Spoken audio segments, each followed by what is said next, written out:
Colegio de Fonoaudiólogos de la Provincia de Buenos Aires. Muchísimas gracias, querido Juan. Estamos en comunicación con la licenciada Macarena Caridi, quien es licenciada en fonoaudiología, a quien tenemos el placer de saludar. Buen día, Macarena, ¿cómo estás? Buen día, muchas gracias, Jorge. Muy bien, con carraspera, así que bueno, Sí, con besito al lado. No lo podemos evitar, hay veces que no se puede evitar, ¿eh? Bueno, agradecemos por supuesto al Colegio de Fonoaudiólogos y a la Regional San Isidro por permitirnos esta nota. Vamos a estar conversando. Sí, ¿me querías decir algo? Justo te corté, me parece. Ah, perfecto. También agradecer al colegio por la convocatoria. Sí, a Graciela querida le mandamos un besote muy grande. Estamos conversando acerca de dislexia, ¿sí? Hablando con otros profesionales, se toca el tema muy de costadito, pero no para hablar de ese tema central, sino como parte de dificultades a veces que tienen los chicos. Y la verdad que me gustaría hablar de lleno, de plano, sobre esta patología, cómo influye en el aprendizaje, cuáles son sus principales características, cómo se expresa, si hay detección precoz, si hay buena evolución, en fin, todo el mundo que significa este apasionante tema que es la dislexia, ¿no? Bueno, primero hablar un poquito, vos dijiste una palabra que me parece interesante pensar, que dijiste una patología, ¿no? Pensando en el concepto de enfermedad. Y la dislexia no es una enfermedad, ¿sí? Bien. Por lo tanto, no vamos a buscar la cura. Obviamente que con el tratamiento vamos a buscar que el niño se alfabetice y que compense sus dificultades, pero no es una enfermedad. Sí es un trastorno porque afecta la calidad de vida de la persona que tiene esta característica, pero no es una enfermedad. Sí es cierto que el cerebro de una persona que tiene dislexia es distinto a una persona que no lo tiene, y eso está estudiado y demostrado.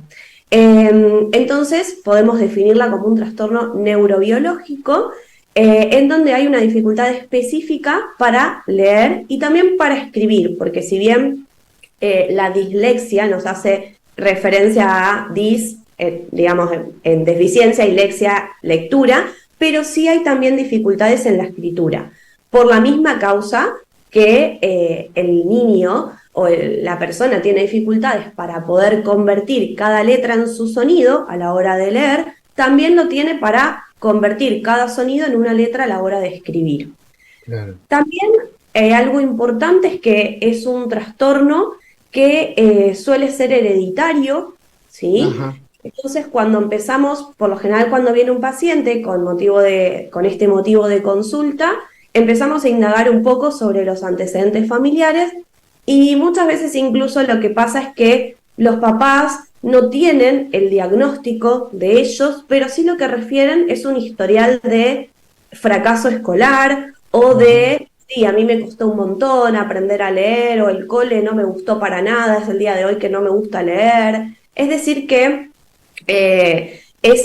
si bien a veces los papás no tienen un diagnóstico, pero sí tienen o traen a consulta también propias dificultades, o incluso de los hermanitos o de algún primito.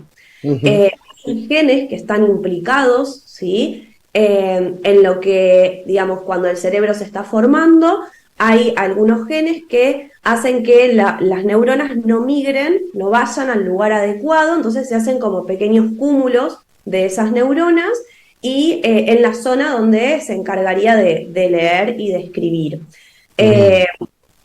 Y también se ha visto no solamente cambios estructurales en los cerebros de las personas con dislexia, sino también que funciona distinto. ¿Qué quiere decir? Que esta zona que está encargada de leer se activa menos que en una persona que sí puede leer normalmente, por así decirlo. Pero para traer también un poco de luz a esto, que los genes no dictan leyes inalterables, después del tratamiento adecuado, cuando la persona con dislexia compensa sus dificultades, se han hecho estudios y se ha visto que se activa mucho más esa zona y que incluso se activan zonas del hemisferio derecho. Entonces, esto quiere decir que con el tratamiento adecuado una persona con dislexia puede compensar sus dificultades. A ver, Macarena, para que la gente comprenda precisamente de qué estamos hablando, ¿cómo se manifiesta a ver, dando ejemplos, ¿no? A ver, cómo lee una persona con dislexia, y si es que, a ver, primero tiene que aprender y ya ahí radica una dificultad. Y cómo traslada eso que concientiza a la escritura o viceversa, ¿no? ¿Qué es lo que demuestra en el papel o en la lectura? Bien, lo que nos dice el manual de todas las enfermedades es que tiene que haber una dificultad de precisión y también una velocidad disminuida. Entonces, como vos dijiste, el primer signo no es el primero, ahora vamos a hablar también de qué predictores o cómo detectarla tempranamente, pero Ok. cuando el niño está en primer grado, ya a mediados de primer grado, a fin de primer grado, tiene que saber leer al menos, bueno, varias palabras y una oración de forma comprensiva y también escribirla. Y lo que observamos es que los niños que tienen dislexia no lo pueden hacer, es decir, que ya desde el inicio tienen mucha dificultad para poder adquirir esta mecánica de transformar cada letra que veo en un sonido y poder leer una palabra o una oración. Ahora bien, cuando en el tratamiento o sin tratamiento a veces los chicos compensan y pueden tener esta mecánica de transformar cada letra en un sonido y leen, pero los niños que tienen dislexia leen con mucha imprecisión, con muchos errores. ¿Qué quiere Ok. decir? Que, por ejemplo, invierten el orden de las letras. Entonces, en lugar de leer al, leen la. Ajá, Entonces, bien, bien. en lugar de, por ejemplo, leer voy a o voy al cine, leen voy la cine. Ok. También pueden cambiar una letra por otra. Entonces, por ejemplo, en el mismo ejemplo, algo que es muy frecuente, que son lo que llamamos letras complejas, en lugar de cine leen kine. Eh, Bien.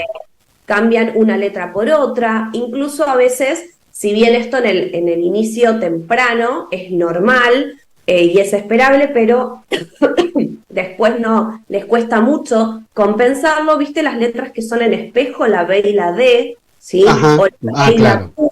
Esto es esperable, ¿sí? Que al inicio los chicos la confundan, ¿sí? Por Ujú. características propias de que el cerebro antes no estaba preparado para ver las letras, entonces piensa que son objetos y si nosotros vemos una bici de un lado y del otro, interpretamos que es una bici. Con las letras Ujú. pasa lo mismo porque el cerebro está aprendiendo, pero después de un tiempo, de un poquito tiempo, el niño ya puede darse cuenta que la B tiene la pancita hacia la derecha y que la D hacia la izquierda, y esto les cuesta mucho a los pacientes con dislexia. Qué importante que es la función del docente aquí, sobre todo de los maestros en primaria, porque puede tomarse esto como que es normal, está aprendiendo, ya va a pasar, y sin embargo hay que poner el ojo un poquito más ahí clínico, Sí, ¿no?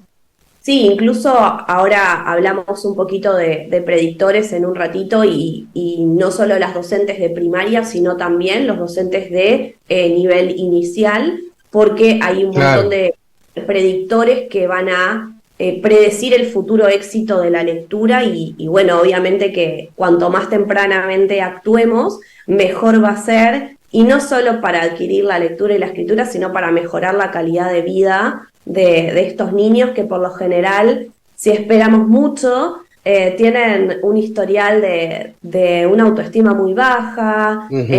todo lo que esto acarrea, ¿no? Porque no solamente a nivel emocional, sino también no les gusta ir al cole, no les gusta leer, y cuando van al cole les duele la panza, les duele la cabeza, y un montón de cuestiones porque no se sienten a gusto y porque es algo que les requiere muchísimo esfuerzo.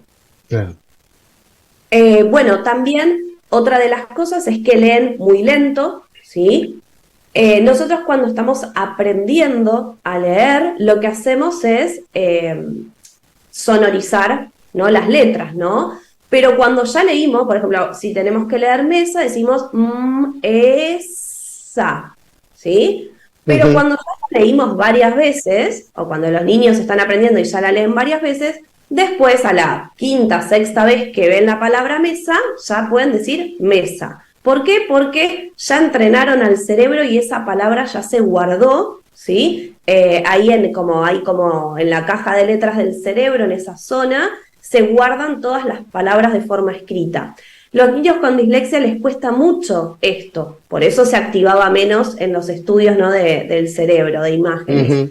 Entonces, claro, imagínate que si leemos súper lento y con muchas imprecisiones, tampoco voy a comprender lo que estoy leyendo. Por más que si me cuentan un cuento de forma oral, el niño con dislexia lo va a poder comprender sin problemas, porque no tiene dificultades en su lenguaje oral. Pero sí, al leer muy lento y a leer con errores, le va a costar comprender lo que lee. Bien, perfecto. Hay casos que se complejizan más con TDA, con déficit de atención, ¿no? Sí, también puede, esto es, primero es importante tener en cuenta esto, que a veces los niños que tienen dislexia pasan o tienen algunas conductas parecidas al TDAH, que es el déficit de atención y hiperactividad, simplemente porque les está costando mucho leer y entonces en el cole están desatentos. Dispersos, claro. Claro, pero es verdad que sí hay comorbilidad, es decir, un niño puede tener ambas dificultades al mismo tiempo. Y lo mismo sucede con el trastorno del desarrollo del lenguaje. Puede haber niños que tienen trastorno del desarrollo del lenguaje y que también después tienen dislexia.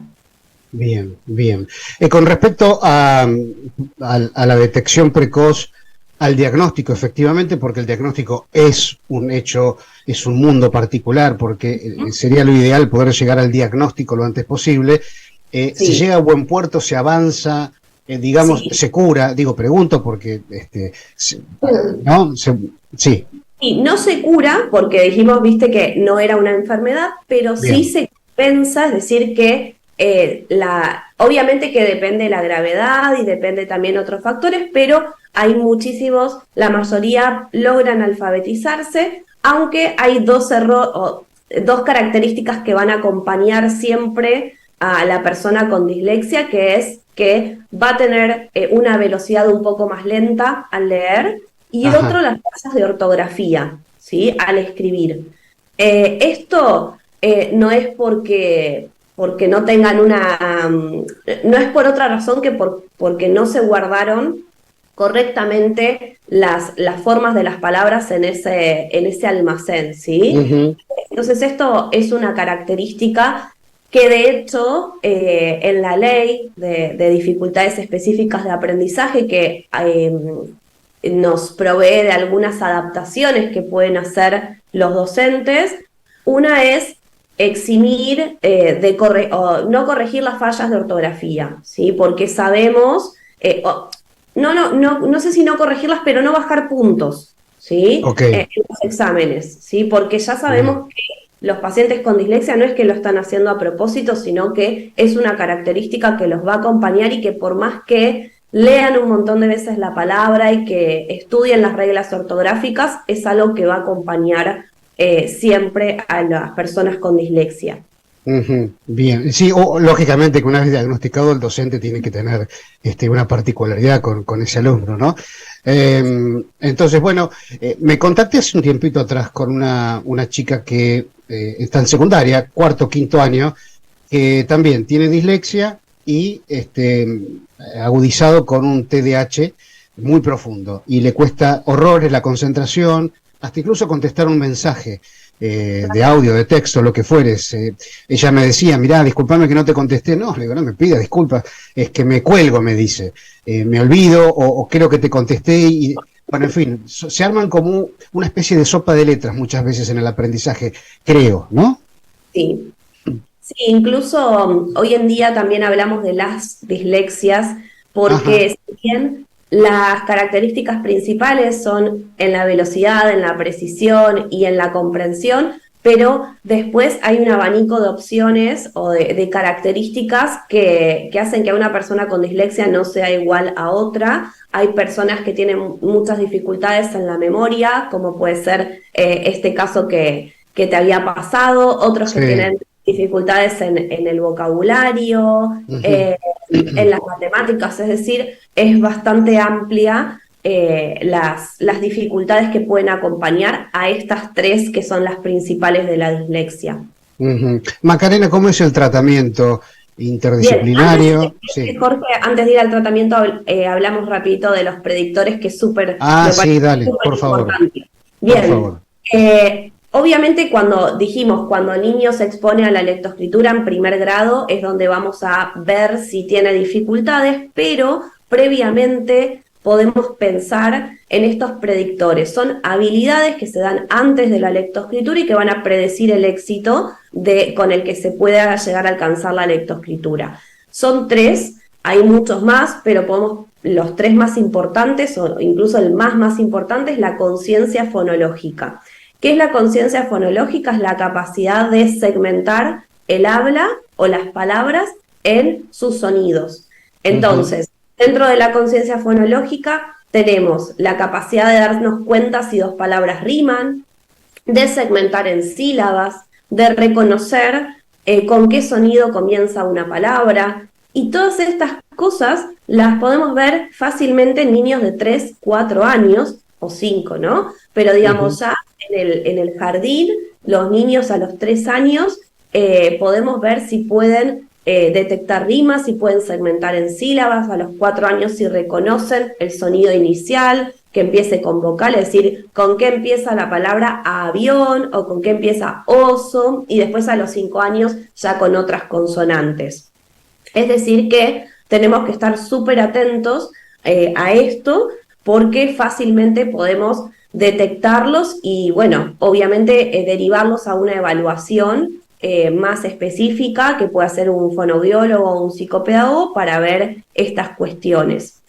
Otro predictor es el reconocimiento de letras. Es algo obvio, si yo no reconozco las letras, menos voy a poder leer. Y esto también, a partir de los 3 años, los niños conocen 2 o 3 letras y esto se va incrementando. Y el tercer predictor es el nivel de escritura. Por lo general, ya a los 3, 4 años los niños empiezan copiando su nombre, después a los 5 empiezan a escribir algunas palabritas y, bueno, obviamente que hay distintas características de cómo las escriben y eso nos va a ir dando la pauta de si está en el nivel esperado o no.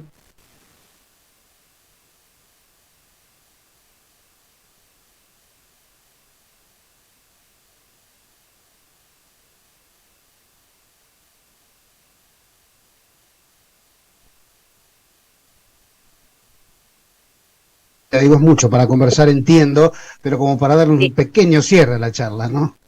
Bueno, el tratamiento, yo lo que trato de decirle a mis pacientes es que lo hagamos de forma interdisciplinaria y por lo general trabajamos con una psicopedagoga porque, bueno, las miradas y son distintas y nos complementamos, pero desde Fono trabajamos mucho a niveles iniciales, ¿no? Cuando el paciente recién consulta, lo que es la conciencia fonológica, el reconocimiento de letras y explicitar cómo hay que leer, que a cada letra le va un sonido y eso nos permite ir uniendo las letras y decir las palabras. Se entrena al paciente en cómo leer y en cómo escribir, y obviamente que después, de acuerdo a las características y a las demandas que tenga ese paciente, va a volver a tratamiento o no. Muchas veces se les da una alta como provisoria, ¿sí? Teniendo en cuenta que la persona que es disléxica lo va a hacer siempre, y quizás cuando esa persona está en